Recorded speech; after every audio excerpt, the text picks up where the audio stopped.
प्रिय रामायण प्रेमी भक्तों, मेघनाद का वध सुनकर रावण बहुत दुखी हुआ और स्वयं युद्ध के लिए चल दिया तथा रणभूमि में पहुंच गया।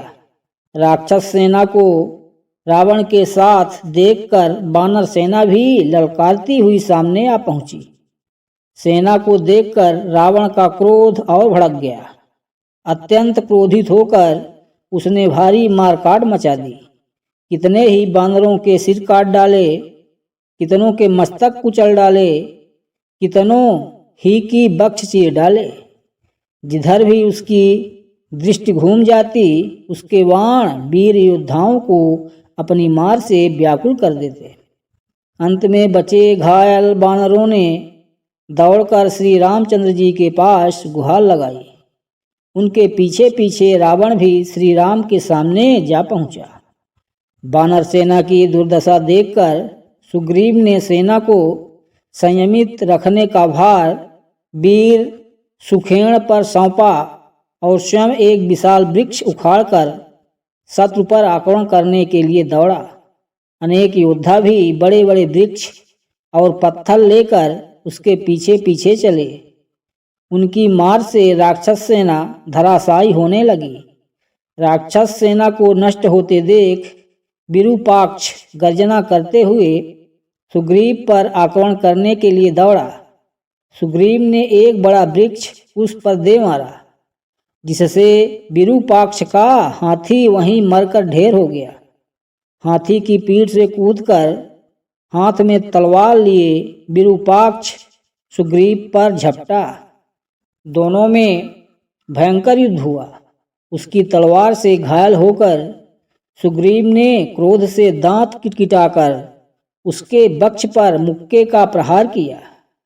इससे वह और क्रोधित हो गया तथा तलवार के एक ही बार से सुग्रीव का कवच काट डाला। तब अत्यंत क्रोधित होकर सुग्रीव ने उस पर लगातार अनेक प्रहार किए।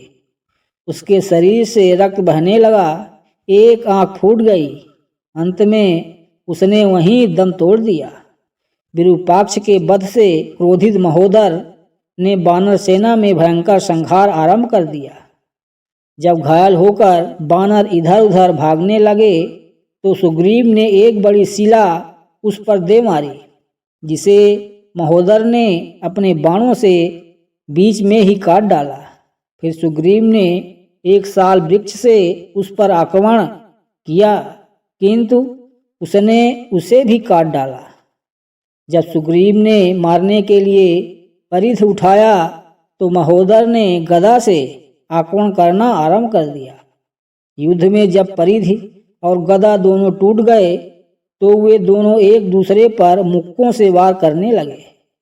दोनों में से कोई भी हार मानने को तैयार नहीं था। तभी सुग्रीव और महोदर ने वहां पड़ी तलवारों को उठा लिया। महोदर ने तलवार से सुग्रीव का कवच काटने के लिए आक्रमण किया तो तलवार कवच में अटक गई। जब वह तलवार को खींच रहा था तभी सुग्रीव ने उसके सिर को धड़ से अलग कर उसे यमलोक पहुंचा दिया। महोदर को मर जाने पर महापार्श्व सुग्रीव पर तीक्ष्ण हथियारों की मार करता हुआ टूट पड़ा। सामने जामवंत और अंगद को देखकर उसने अपने बाणों से दोनों को घायल कर दिया। इससे अंगद के नेत्र क्रोध से लाल हो गए। उसने एक परिध को उसकी ओर इतने बेग से फेंका कि उसके हाथ से धनुष बाण छूटकर दूर जा गिरे। इससे क्रोधित होकर महापार्श्व ने एक तीक्ष्ण परशु अंगद पर फेंका, किंतु अंगद ने उसका वार बचाकर पूरी शक्ति से राक्षस के सीने पर घुसा मारा। वज्र के समान घूंसा पड़ते ही उसका हृदय फट गया और वह वहीं मरकर धराशायी हो गया। इधर जब रावण ने अपने तीनों पराक्रमी वीरों की मृत्यु का समाचार सुना तो उसने अपने तामस नामक अस्त्र से वानरों को भस्म करना आरंभ कर दिया। रावण को विशाल वानर सेना का संहार करते देखकर राम और लक्ष्मण अपने अपने धनुष बाणों को लेकर युद्ध करने के लिए तैयार हुए। सबसे पहले लक्ष्मण ने अपने बाणों से रावण पर आक्रमण किया। रावण लक्ष्मण के बाणों को काटते हुए श्री राम के सामने जा पहुंचा और उन पर बाणों की वर्षा करने लगा।